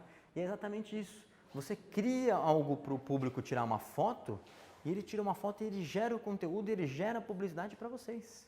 Então você tem que saber o quê? Você não precisa gerar a publicidade, você precisa estimular o seu usuário a fazer a sua publicidade. Isso é super importante hoje em dia, tá? Não é tão fácil. E aí, sempre lembrando que as marcas são julgadas e avalizadas na online, né? Então hoje Reclame Aqui, gente. Cara, Reclame Aqui, todo mundo conhece e vocês vão lá, né? Vocês adoram Reclame Aqui, falar mal, né? Agora, vê o outro lado, gente. Tem um trabalho que chama-se defesa de reputação, que é o quê? Para a empresa, normalmente, é tirar o Reclame Aqui do Google. Ou seja, você colocou Onofre, aí o segundo é o Reclame Aqui, os caras ficam malucos, eles querem jogar o Reclame Aqui para a segunda página do Google, porque ele não quer que apareça o Reclame Aqui. Às vezes você entra no Reclame Aqui, mas tem avaliações positivas, mas só de ver escrito Reclame Aqui, passa uma impressão negativa para o usuário. Então isso é muito interessante, a gente chama de defesa de reputação isso, e isso tem para a empresa, mas também tem para pessoal, né? Não por reclamar aqui, mas para resultado negativo pessoal. Agora, Booking, gente. Gente, quem foi viajar aqui e já utilizou um Bookings? Faz todo mundo, né? Ou não? Né? Ou vocês utilizaram o Trivago? Eu não uso o Trivago, de tanto comercial que eles fazem, eu me irrito com aquilo. Vocês já viram, né? Eu me recuso a usar o Trivago. Eu falo, não vou usar. Tem um canal lá que eu gosto de assistir ali, tipo, sei lá, acho que é o National Geographic, não sei, algum deles ali, eu sempre vejo os canais entre 80 e os 100 ali, mais ou menos. Porque são aqueles lá que tem uns programinhas que eu gosto de ver. Cara, mas é infernal. Eles não param de passar o comercial. Não sei se vocês já repararam nisso. E me deixa até nervoso, tipo, ou seja, eu não gosto mais dos caras. Tipo, ao contrário, inverteu, né? Agora, o Bookings, cara, é incrível, porque você vai num hotel, primeiro, acabou com a agência de viagem, né? Porque antigamente você tinha agência de viagem para quê? A menina falava, tal, tem um hotel super bacana aqui, fica próximo, onde você quer ir. Cara, hoje não tem mais menina nenhuma agência de viagem. Tipo, você vai fazer o quê? Você entra no Bookings e descobre o mais perto, o melhor, lê os comentários. E é muito louco, porque as pessoas se expressam de maneiras incríveis. Você lê coisas ali, são detalhes. A pessoa tira foto. Então, se você entra no Bookings, eu lembro que o hotel que eu ia ficar, ano passado a gente foi esquiar, a menina tirou foto de um risco que tinha na parede do quarto. Eu toda arriscada, tirou uma foto ali. Então é muito legal isso, porque você tem uma percepção do usuário, né? Então a gente consegue escolher um hotel com base nos próprios usuários que estão falando. Tá? E não é são 1 milhão de comentários. E tem os comentários incríveis, né? Tem gente que se inspira a fazer comentário, vocês já viram, né? O cara vai, escreve, redige tudo bonitinho, né? Então é bem legal isso. Então sempre lembra disso. E aí a gente vai, deixa eu ver? Ok, dá para falar mais um pouquinho. Vamos finalizar essa parte de hoje, que é o que está vindo, né? Então, por exemplo, a nova geração, gente, é uma geração muito maluca. Não sei se já repararam nisso, né? Está totalmente diferente da nossa. A gente estava acostumado com outra coisa, né? Então, por exemplo, primeiro ponto, tem um estudo que foi feito, e é muito legal isso aqui. Como começou esse estudo? Esse estudo começou a descobrir que a quantidade de drogas usadas por adolescentes, ela diminuía exatamente proporcional à quantidade de smartphones vendidos. Olha que louco, é meio Freakonomics isso, né? Vocês já viram Freakonomics ou não? Depois procura, é muito legal o Freakonomics. Mas assim, o que os caras descobriram? Eles viram duas curvas que eram exatamente iguais, só que uma ascendente e outra descendente. E falaram, será que tem alguma ligação? E eles foram atrás. O Freakonomics basicamente é isso, os caras pegam dados e eles tentam extrair informações através dos dados, né? E aí o que eles descobriram? O celular, ele tem um efeito no cérebro, isso depois já fizeram estudos, que é muito semelhante ao uso de drogas. Olha só, porque é a liberação de dopamina, né? Então o que acontece? Os adolescentes estão usando o celular cada vez mais e ficam jogando dopamina no organismo. Tanto que você tira o celular do adolescente, o cara fica maluco, né? Está acostumado desde criança com isso, fica doido, faz parte do corpo dele. Então se o cara está usando tanto celular, ele não precisa usar mais droga, porque ele já tem uma quantidade de dopamina no cérebro gigantesco. Ele não quer usar droga. Ele prefere jogar, tipo, sei lá, o torneio dos campeões da Marvel no celular do que, tipo, uma droga que alguém vai oferecer para ele. Então, essa é a nova geração. Isso também para a gente influencia, ou seja, o celular, ele acaba virando uma droga. O problema é que a gente não sabe como trabalhar com isso. Então, por exemplo, não sei quem aqui é mãe ou pai, mas, cara, você fala, vou deixar meu filho usar ou não deixo? Limito, não limito, né? E aí você tem 1 milhão de situações que são interessantes, tipo, miopia, não sei se já viram que aumentou a quantidade de miopia e os estudos mostram que é por causa do celular? Então, aí você fala, cara, e meu filho, será que eu vou deixar meu filho usar o celular? Ele vai ficar míope logo com 2 anos de idade? Tipo, né? Tava tendo essa discussão lá, numa reunião de amigos esses dias. Sim. Tipo, ele acabou de completar, tipo, 6 anos, sei lá quantos anos vai pra escolinha. E ela falou, não, eu vou proibir ele de usar celular. Eu falei, mano, você vai ter que ser forte, porque ele vai sofrer bullying. Ele vai sofrer, com certeza. E é um problema isso, né? Porque você proíbe, tipo, o que você faz? Então, a geração está nascendo dessa maneira. É complicado, então assim, a gente não sabe o que fazer. Mas são informações pertinentes para a gente, porque a nova geração consumidora, que daqui a 10 anos está no mercado, bombando, o que eles vão começar a fazer? Como que eles vão agir? Então a gente tem que estar preparado para esses caras. Ó, vou dar um exemplo legal aqui, quer ver? Não sei se você viu isso aqui. Essa menininha, você já viu isso aqui ou não? Cara, é bem interessante esse vídeo. É que tipo, eu não sei se está, eu acho que está travado, eu não sei se ele está travado aqui, ó. Deixa eu ver aqui, ó. Vamos ver se ele vai. Alguns vídeos vão, outros não vão, né? Deixa eu ver. Aqui, ó. E não dá mais, ó. O que acontece? A menininha, o bebezinho, desde criança, está acostumado no iPad, né? Nem sabe mexer direito, mas vai. Olha o que ela está fazendo na revista, gente. Ela está tentando aumentar e diminuir. Ela não tem noção que a revista vira, né? Ó, Não passa. Para ela a revista quebrada, né? Mas esse é o comportamento da geração nova. A menina que está com o iPad desde 1 ano de idade. Né? Perdeu interesse. Ó, não funciona o negócio. Aí, ó. Aí. E nesse caso o negócio é tão gritante, ó, que ela começa a apertar e não vai, né?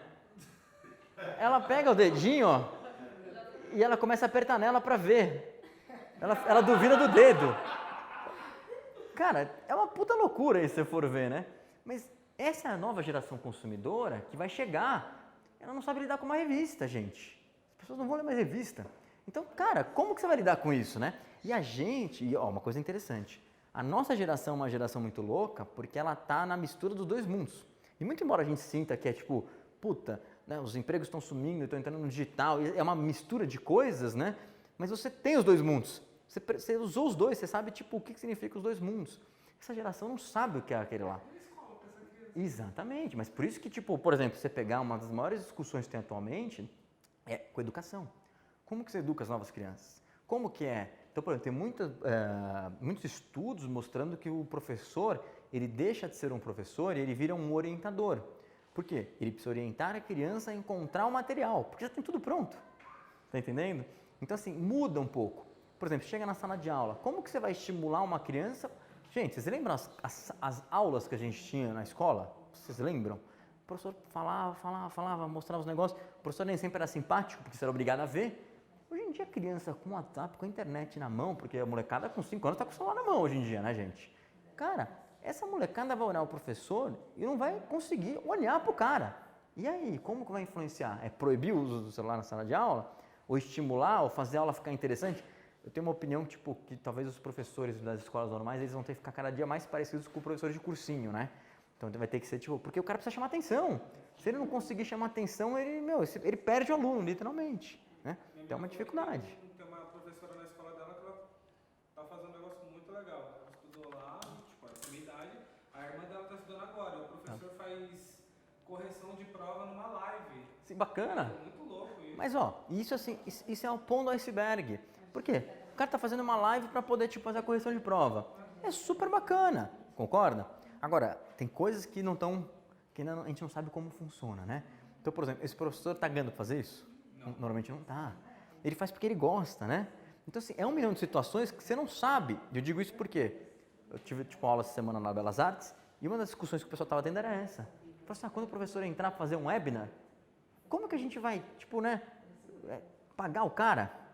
Ou não vamos? Tipo, sabe, são situações que são difíceis de você avaliar. Porque, assim, por exemplo, eu dou aula aqui em algumas outras escolas, mas eu não vivo disso, eu vivo também de consultoria, eu tenho uma empresa, né, tipo, sou empresário, eu tenho uma agência. Agora, tem professor que só vive de dar aula.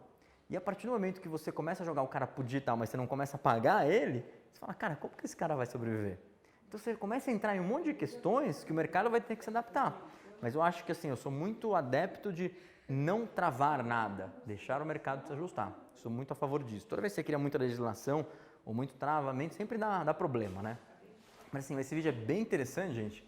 E, assim, é isso que está acontecendo, a molecada está assim. Então, sempre a gente vai ter que lembrar que essa é a nova geração consumidora, tá? Logo mais ele tá aí, aqui tá vendo o bebezinho, mas essa geração aí, molecada de 10 anos, era isso também já, tá? Então tá todo mundo com o celular na mão. Espera aí que uma travadinha aqui, gente. Vou rodar pra cá. Acho que agora foi. E aqui, gente, tem um vídeo bem interessante, que tipo, é como trabalhamos, tá? É dos mesmos produtores do outro vídeo que a gente viu, tá? Que é o Box 1824, se não me engano. Mas assim, é muito bacana. Por quê? Gente, uma coisa que vocês vão perceber é o seguinte. Eu não sei, alguém aqui fez marketing mesmo ou não? Ninguém fez marketing, ninguém estudou, só você, né? Mas alguém fez marketing? Não. Quem fez aqui, tipo, uma parte de programação ou engenharia, coisa muito mais com números? Alguém? Não? A economia, administração, talvez? Não? Olha só que interessante. Então eu vou dar um overview para vocês. Hoje você, nessa parte de tecnologia, você tem 2 mundos que eram distintos, que é o número dos dados e o mundo do marketing. O marketing sempre foi subjetivo e os números sempre foram muito objetivos.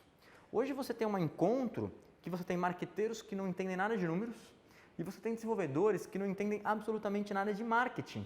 Então, o que a gente mais encontra é, às vezes, o desenvolvedor ou, né, tipo, o cara mais focado, o engenheiro, fazendo um trabalho de marketing digital que ele não tem a menor noção dos princípios básicos de marketing e faz um monte de besteira. E você também tem um marqueteiro que não tem a menor noção dos números. E ele faz um trabalho legal com os princípios de marketing, mas não funciona, porque ele não tem noção dos números. Ele não tem essa ideia, ele não sabe nem trabalhar com isso. Então, o que está acontecendo é que a gente está chegando agora num ponto que você vai ter que ter uma convergência. Então, por exemplo, se hoje você falar assim, quem é um profissional adequado para esse segmento, não existe.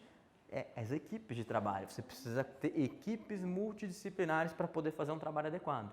Mas logo mais, o que vai acontecer? O marketing vai ter que ser atualizado. Esses caras não... Eu estava falando com vocês, inclusive, né? Tipo, pô, a galera faz faculdade, bacharelado de marketing e não tem uma matéria tipo ali de dados. O cara não aprende Excel. Então, por exemplo, eu tenho 1 milhão de analistas lá que trabalham comigo para fazer, tipo, que são de marketing. Eles têm que ensinar regras básicas de concatenação no Excel, que talvez a gente esteja falando isso para vocês já é meu grego, mas, tipo, não deveria ser para o cara que faz marketing digital. Por quê? Porque ele precisa saber coisas básicas de Excel, de análise de dados. O cara não consegue entrar... já vi analista que entra no Web Analytics, né? Tipo Google Analytics, que a gente usa mais, e ele chega lá e ele não consegue extrair uma planilha para poder fazer uma análise. É muito interessante isso. Então, é complexo demais, tá? Então, esse mundo está mudando. E aí você tem outros fatores que estão envolvidos aqui. Quais são? As pessoas querem trabalhar com o que gostam, tá? E é um pouco utópico isso também. Tem que tomar um pouco de cuidado, porque é muito legal trabalhar com o que gosta, mas as pessoas gostam de dinheiro, que é uma coisa que o pessoal esquece. O pessoal fala, eu quero trabalhar... tem essa utopia, né? Vou trabalhar com o que eu gosto. E algumas pessoas realmente conseguem trabalhar com o que gostam, mas muitas não conseguem, às vezes. Até porque o que elas gostam não dá dinheiro, e o cara quer dinheiro. Formei em contabilidade, sou Contabilidade? Nunca atuei na área. Somos dois, hein? Foi auditor, inclusive. Mas do marketing não Então, tem contabilidade. mas olha que engraçado, eu comecei, na verdade, como auditor na Price. Nossa, É por isso que eu tenho uma base muito forte de dados, porque eu fazia auditoria. E aí depois, por 1 milhão de situações, eu acabei entrando no marketing digital. E aí, hoje no marketing digital eu me dou bem, por quê? Porque eu tenho um feedback muito bom, que eu fiz de administração também. E no caso, a gente fez administração, quando você ia para a Price, você precisava fazer a gente não fazia a faculdade inteira, a gente fazia uma chamada extensão de contabilidade, que você tirava meia dúzia de matéria ali e fazia, tipo, metade do tempo ali, basicamente, né? Mas olha que interessante, gente. Cara, do dia para a noite, eu comecei a fazer marketing digital. E eu focava muito nos números, enquanto todo mundo que trabalhava na minha área, focava onde? Só na parte subjetiva. Então eu mostrava número, mostrava resultado para a galera, entendeu? Isso é importante para vocês. Então você como jornalista, o que você tem que avaliar? Você tem que fazer o seguinte, estou criando conteúdo, eu tenho acesso ao Web Analytics? Se não tiver, você tem que pedir. E aí você tem que falar, olha, mês a mês você tem que mostrar que os seus posts, eles estão crescendo em sessões, visitas. Você tem que mostrar que você está conseguindo reduzir a taxa de rejeição. Ou você tem que mostrar que você está conseguindo mandar uma quantidade significativa de pessoas para o site e está vendendo o produto. Como que você vai fazer isso? E aí você precisa aprender marketing digital, né? Você precisa aprender dados, muito importante. Então são detalhezinhos bestas. Por exemplo, para ela que é jornalista, aprender o UTM. Vocês já aprenderam o UTM aqui ou não? Anota isso depois, UTM, tá? Que é o seguinte, UTM, U, T de tatu, M de Maria. Que é o quê? Você sabe fazer um linkzinho, né? Um link para outro lugar. Se você coloca o UTM, que é um código depois do link, né? Aí você diz, quando alguém clica ali, você informa para o analytics de onde está vindo. Então imagina o seguinte, o cara fez um anúncio, vamos supor, o cara pesquisou no Google, aí ele entrou no blog numa matéria que você fez, e aí ele foi e comprou o produto. Se você não tiver isso daqui, vai aparecer que essa venda veio da onde? Do Google. Mas se você fez aquilo, você vai aparecer que a venda veio do blog. Então quem está analisando Analytics vai ver, olha, realmente o blog está me trazendo vendas. É lógico, tem resultado, porque o que eu mais vejo no campo jornalístico é isso, o cara faz e ele não mensura os dados. Aí o cara manda a pessoa embora. Por quê? Porque não dá resultado. E ele está vendo o cara que está fazendo o Facebook lá, apresentar relatório todo mês para ele, com números, falando, está vendendo, investe mais aqui. Então você como jornalista tem que pensar nisso. Agora, lógico, essa é uma das maneiras de fazer isso. Existem outras maneiras, principalmente se trabalhar com WordPress, tem vários plugins que fazem isso de forma automatizada. Mas sempre lembra disso, você tem que mostrar número de algum jeito. Faz parte do seu trabalho, tá? Então assim, talvez você fale, o cara me contratou só para fazer o texto. Legal. Mas se você fizer algo a mais, ele vai ver um valor melhor naquilo. Ele fala, cara, a menina sabe o que está fazendo. Que ele vai ver que as outras não fazem, ok? Então sempre lembra disso. Quer ver? Aqui eu vou mostrar os vídeos para vocês, porque também tem uma outra área, que é o quê? Que é que a gente estava falando, as pessoas mudaram a forma de trabalhar. Então assim, eu tenho certeza que aqui durante a aula alguém trabalhou. Né? Alguém trabalhou. Respondeu um e-mail, respondeu alguma coisa. Meu, vocês fizeram alguma coisa. Isso só vai piorar, porque hoje você tem celulares cada vez maiores com maior capacidade de processamento, gente. Você tem Google Drive aí que você usa spreadsheets, todo mundo tá, meu, misturando, usando tudo junto. Então, assim, isso sempre tem uma tendência a piorar. E como que vai funcionar isso? Eu não sei quantas pessoas são casadas aqui ou não, mas como que tua mulher fica quando você está trabalhando no sofá vendo, tipo, né, vídeo com ela, Netflix, né? É um complicador. Então, são coisas que estão influenciando. Vou mostrar esse vídeo para vocês, também é bem bacana. Vamos colocar aqui, peraí. What are you doing right now? Is it something that you really love? Millions of people at this very second are doing exactly what makes them happy.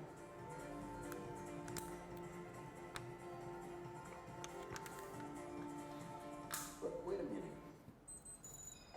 You spend a big part of your life working.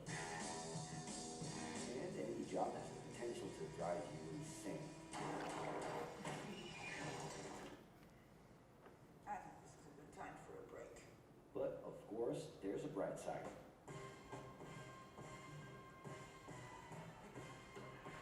And the best thing, time off. As a matter of fact, the way we work influences new trends and behaviors in society. And if some things are new and different to you, and to everyone else, it's good to know that the ones who really capture the idea are those young millennials. Otherwise known as Generation Y, G, we, globalists, okay. We know you heard about this. They represent a new workforce in the global market and have high aspirations. Half of them already have or plan to open their own businesses. Because of their digital, liquid, and collective mindset, they are affecting the way we produce and work in the future. Sounds complicated? Actually, keeping things simple was the motto that baby boomers worked by in the 60s and 70s. Rules were a lot clearer back then. The workspace was confined to the office. Responsibilities were individual-based and very specific, and you knew exactly the right time to start and finish your day. At that time, after the World Wars, the institution represented the security that everyone was dreaming about. Because of this, it made total sense to be a company man and respond well to linear and hierarchical structures. But be careful. Once you chose a career, it was a decision that would pretty much last for the rest of your life. Older workers would teach young ones because bringing long years of experience was essential if you wanted to grow within the company. Having a job would guarantee social status and was the first step towards marriage and a first kid 9 months later. Work didn't mix with personal life. No bringing work home. But baby boomers worked a lot. And this had to do with keeping a deep sense of discipline and honor. Day-to-day sacrifices guaranteed that the family would be taken care of, and they knew that a big payoff would come next year, even if it would take a while.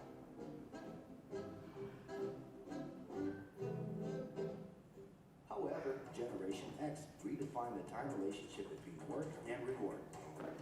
Super confident, extroverted, very competitive, and doing everything in their power to achieve quick growth, these guys are always on the lookout for better offers. A profitable idea could easily put them into a leadership position based on meritocracy without taking their experience into account.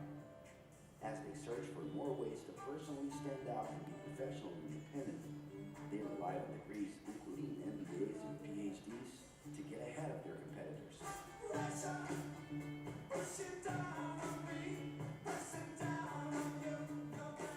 And this more individualistic style of thinking, a nice wardrobe and a business card can help them close better deals and expand their network. Being in the right place at the right time is what would define the work schedule. Business time was extended into the happy hour.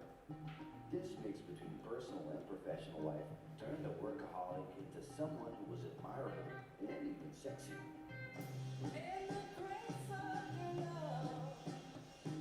The winner was whoever could get onto the board of directors in the shortest time possible. I can do anything if I can just get a chance. And thus immediately live off the pleasures of this achievement.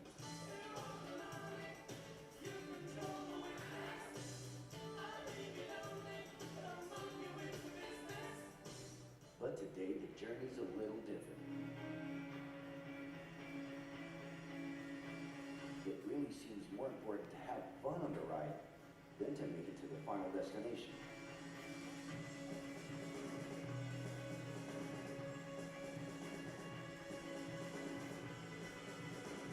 Ironically, millennials, those unpredictable kids, are the ones perfectly translating this new vision. In a time when pleasure determines professional accomplishment, they know, like no one else, how to recognize opportunities that link passion with work. It's not right, but it's now or never. The creative economy, new professions, an entrepreneurship boom, and the new collective power are painting a brilliant and never-before-seen scenario. No wonder millennials are so impatient. The speed at which they connect with the world sets the pace for their work relations. Projects that don't even make a difference in the long term just don't stay with them. And they need constant feedback so they can feel that their efforts are being recognized. So, it's great. I love it. The traditional pyramid inside of companies doesn't really fit with these engines. Detalhe interessante, gente, eu não sei quantos de vocês têm funcionários aqui e lidam com isso todo dia. Mas assim, a nova geração, às vezes, você tem que saber esses detalhes aqui. Por exemplo, antigamente você não dava feedback para os caras. Mandava o cara tocar bala e trabalhar. Hoje em dia, você não dá o feedback, você tem um problemaço com mão de obra, tá? Então isso é um pepino, é que agora talvez a gente esteja vivendo um momento de crise econômica que alguns segmentos você tá ali, tipo, complicado, tipo, o cara quer emprego de qualquer jeito. Mas, ó, no marketing digital, quando a gente tá falando em marketing digital, é inverso, né? Você tem muita gente, tipo, querendo contratar e pouca gente que sabe fazer aquilo lá. Então, se você não tratar muito bem essas pessoas, tá ferrado. Então, você tem que saber lidar com esse público, tá? Young people, they're excited about working with older generations, but only if the relationship is on equal terms and with mutual respect. It's all about exchanging knowledge, no matter your age. Being that millennials find empowerment in discovering things on their own. It's natural for them to diversify their channels and seek out informal types of education instead of simply picking out a major. Esse é outro ponto importante, tá? Não sei o quantos vocês já estão vendo, mas quanto está valendo um diploma de pós-graduação hoje em dia? Muito pouco, gente. O cara quer alguém que saiba mexer no Facebook, no Business Manager do Facebook. Ele não está nem aí se você tem tipo uma pós-graduação de finanças. Isso que é a verdade. Então tem que tomar muito cuidado com isso, porque está mudando muito. E assim, vocês não sei se já ouviram falar até no Nano Degree. Alguém já ouviu falar em Nano Degree? Por uma tendência que vem de fora, principalmente, os caras têm feito esse Nano Degree, que é o quê? São cursos de 3 meses, que não são uma pós-graduação, mas não é um curso menor. Mas por quê? Porque as pessoas não aguentam mais fazer o curso de 1, 2 anos para pegar uma pós-graduação, entendeu? Então tem muito isso, o mercado está mudando. E é por isso que esses cursos mais rápidos hoje em dia influenciam. Então às vezes faz mais sentido fazer um curso lá de SEO, um de Business Manager, do que você fazer uma pós-graduação em marketing digital. Essa que é a verdade, tá bom? Sim, não, exatamente. Por exemplo, eu no caso, a minha faculdade, eu uso muito pouco, né? Então assim, lógico, aquilo te dá uma estruturação básica e tal, mas se você for ver, poxa, será que não poderia ter sido feito um bacharelado que te ensinasse efetivamente algumas coisas? Você passou 4 anos, você perdeu tempo pra caramba ali. Por que as pessoas não ensinaram, né, o que você realmente precisa? Mas hoje você não tem um curso efetivo para isso. E no caso do marketing, você não tem um curso, você não tem parte digital hoje. E, hoje em dia quase tudo é digital no marketing, concorda? Então os cursos estão muito ultrapassados. Tanto que, ó, repara o seguinte, os cursos mais focados no digital são cursos de verão. A SPM, por exemplo, faz curso de verão de marketing digital. É aquele de férias que eles encaixam ali. E deveria ser ao contrário, na verdade. Olha só a sacada, as pessoas não fazem isso. Né? And professional commitment is not just a norm. It's something that naturally comes from truly engaging experiences. Besides having a job, it's become more important to have a purpose that can be carried out in different forms at the same time. Mobility, shared workspaces, home offices, and the possibility to create your own hours make work always present, anytime and everywhere. Isso é importante, gente. Então Então vocês têm que lembrar o seguinte, dependendo do segmento que vocês estejam, o modelo de trabalho tradicional não é válido. Vou dar um exemplo para vocês. Tem um caso bem atípico, né, assim, que está acontecendo cada dia mais. Eu contratava muita gente, assim, eu comecei a fazer seleção para contratar gente com as ferramentas tradicionais e também com empresas de recursos humanos. Mas é muito louco, né, porque tem aquele lance do inglês fluente e a pessoa não sabe falar, né? A pessoa não sabe mal escrever. Então, assim, no currículo tudo vai no currículo. Essa que é a verdade, tá? Então, o que acontece? Eu comecei a pegar e falar, cara, não dá mais para confiar numa empresa de seleção nesses currículos que eu recebo. O que eu comecei a fazer? Vocês conhecem um site chamado 99 Freelas? Sim. Não? Conhece? É um site de freela, que você entra lá, precisa fazer um serviço. O que eu fazia? Eu pegava um texto que eu precisava e mandava. Aí vinham, sei lá, 10 pessoas querendo fazer o texto. Eu normalmente fechava com a primeira e mandava mensagem para os outros para fazer também, pagava por fora. Então, os 10 mandavam. O que eu fazia? Pegava os 2 melhores textos e tentava, tipo, falar assim, ó, quer fazer mais 10? Aí eles faziam mais 10. Eu via prazo, entrega, eu mandava uns vídeos tutoriais, via o quanto que essa pessoa, tipo, tentava aprimorar aqueles textos com as informações que eu tinha mandado. Ou seja, essa era a maneira de seleção minha. Então, eu contratava a pessoa baseada nisso. Agora, o mais louco é que depois do tempo que eu comecei a contratar, as pessoas não queriam mais trabalhar no lugar fixo. Olha só. Então, hoje as pessoas querem fazer o horário delas, principalmente quando se fala com jornalismo. Então, nesse caso, a Monique era uma menina que trabalhava no interior e fazia, tipo, freelas. No final de semana, sábado e domingo. Mas ela trabalhava numa agência. Cara, ela largou a agência, ela ganhava, sei lá, 2 pau por mês. E ela começou a fazer freela no horário que ela queria. E assim, não é aquela maravilha, tipo, no sentido de não vou ficar o dia inteiro na piscina. Ela rala, ela faz coisa pra caralho. Mas ela tira 3 vezes mais do que ela recebia, conseguindo adequar o horário dela. Então ela foge do horário de trânsito, ela faz os textos no horário que ela está mais propícia a fazer. E no final é uma relação legal, porque ela ganha mais, mas as empresas que estão contratando ela também ganham mais. Porque muitas vezes você pega um funcionário e coloca ele das 8 às 6 lá. Às vezes das 8 às 6 não é o melhor horário de produtividade para ele, principalmente quando se fala jornalismo, que é um negócio que você precisa, tipo, sentar, pensar, tá bem para escrever, né? É um negócio bem intelectual, é diferente do negócio maçante. Então é legal porque você acaba tendo isso. Cara, você pode contratar gente de onde você quiser. Olha só que doideira. Você pode ter um escritório aqui e contratar gente num home office na Paulista, porque é mais fácil para eles ir na Paulista. E deixar a opção deles usarem 24 horas. Você vai cobrar pelo serviço. Então, olha como as relações entre empresa e profissionais de marketing digital mudou. Mudou demais, gente. E isso é importante para a gente. Não só na hora de contratar, mas na hora de oferecer os serviços. Tá? Então, sempre lembra disso. Não sei quem trabalha aqui com 99 Freelas. Alguém trabalha no 99 Freelas? Não? Já fez esse trabalho? Mas vale a pena entrar só para ter uma experiência, porque é bem legal. Funciona bem, viu? Tem o osso também, né? Tem o 99 Freelas, o Orkana, né? Tem um monte que são bem parecidos, né? People with different work styles are having more freedom to tap into their talents, and even those with introverted personalities can transform their ideas into million-dollar businesses. Yes, you can stay in your pajamas as long as you maintain an updated and attractive profile across your social network.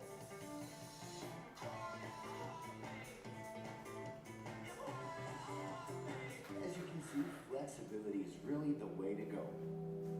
Millennials are fascinated when they get involved in works in progress and feel motivated by learning new skills.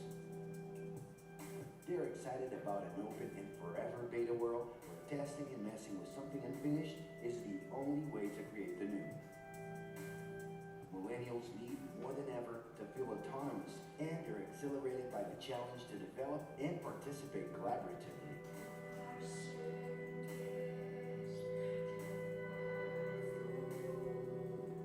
They can change direction quickly and don't let attachments hold them back. It's about living better in the present with no illusion that the future can be controlled.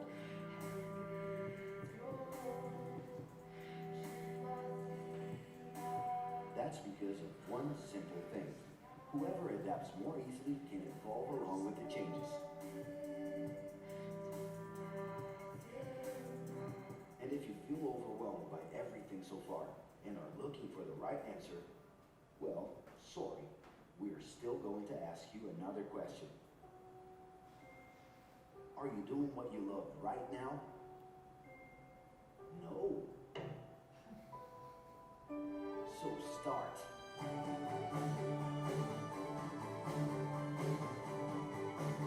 The clock is ticking and your life is in a hurry.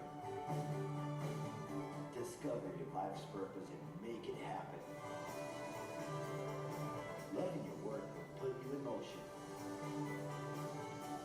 It's the only way to lead a fulfilling life every day.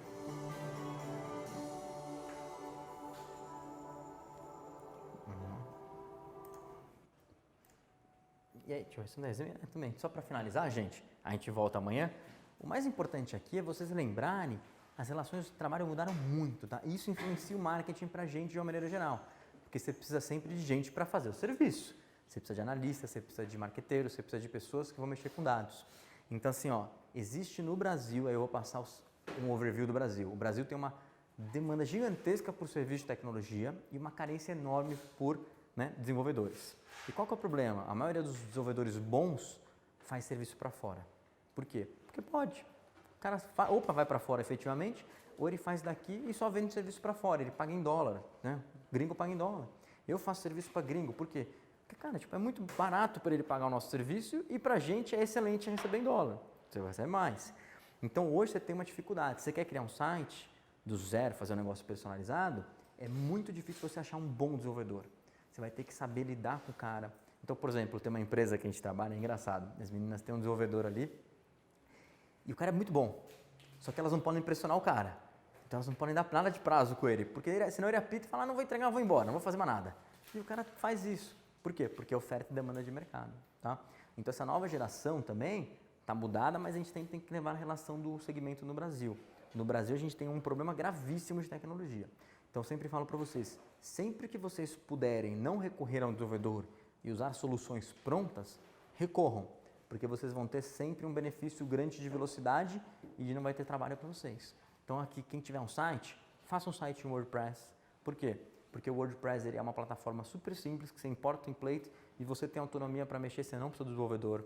Você tem plugin para um monte de coisa. Ah, preciso colocar o pixels do Facebook. Não sei aqui quem precisou já colocar pixels de Facebook no site. Alguém já precisou? Cara, se depender do desenvolvedor, você vai ficar maluca. Demora, o cara erra, vai, volta. É um trampo, é difícil. O cara que mexe no GTM, tem poucas pessoas que mexem em GTM. Então, assim, é um complicador. Então, o que vocês têm que pensar? Cara, se eu botar um WordPress, tem um plugin que faz isso automático. Clicou, instalou, deu OK, já foi, está resolvido. Então, WordPress é uma solução excelente para sites, tá? E não importa o tamanho do site, blog institucional ou e-commerce. Quando você pensa em e-mail marketing, pense no MailChimp da vida. Por quê? Porque é uma plataforma que tem tudo pronto, você não precisa de um desenvolvedor para fazer o HTML. Não, é adicionar imagem, inserir imagem, é praticamente um Word que você vai colocar as imagens, inserir, super fácil. Então, sempre tente usar soluções simples, tá? Agora, dependendo do tamanho da empresa, se é uma empresa muito grande, aí, lógico que faz mais sentido você tentar usar soluções mais complexas com o desenvolvedor. Mas a empresa menor sempre tenta usar soluções simples e que já são provadas no mercado, tá? Eu acho que esse é o principal recado aí para essa mão de obra.